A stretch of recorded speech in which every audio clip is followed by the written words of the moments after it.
રાજકોટમાં ન્યૂ યરની રાત્રે યુવક યુવતીને થયો કડવો અનુભવ।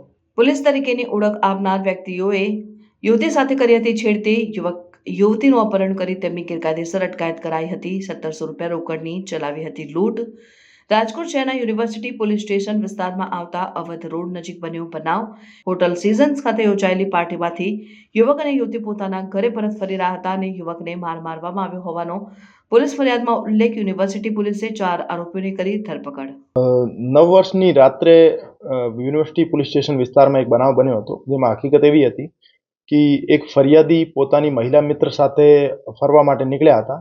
તો રાતના 1 વાગ્યાની આજુબાજુ રેસ્ટોરન્ટની બહાર નીકળ્યા હતા, ત્યારે એમના પાછળથી એક કાર આવી, જેમાં 4 માણસો હતા।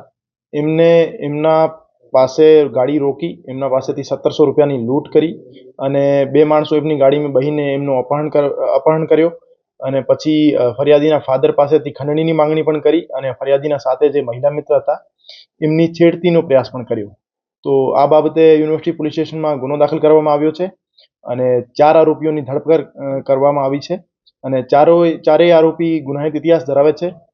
અત્યારે પોલીસ કસ્ટડીમાં છે આરોપી અને આગળની તપાસ ચાલુ છે।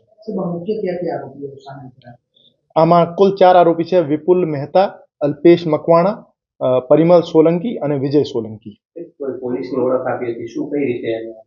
આમાં 4 માંથી એક આરોપીએ પોલીસની ઓળખ આપી ફરિયાદી પાસેથી એમના આઈડી કાર્ડ માંગ્યા હતા અને કીધું હતું કે તમે આધી રાત્રે મહિલા મિત્ર સાથે અહીંયા શું કરો છો, અને આવું કહીને ડરાવી ધમકાવીને એમના પાસેથી પૈસા પડાવ્યા હતા અને ખંડણી માંગવાનો પ્રયાસ, એમના ફાધર પાસેથી ખંડણી પણ માંગી।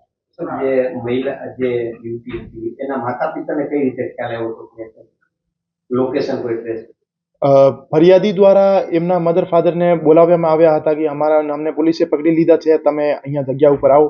તો આ દરમિયાન આરોપી ત્યાંથી નાસી છૂટ્યા હતા।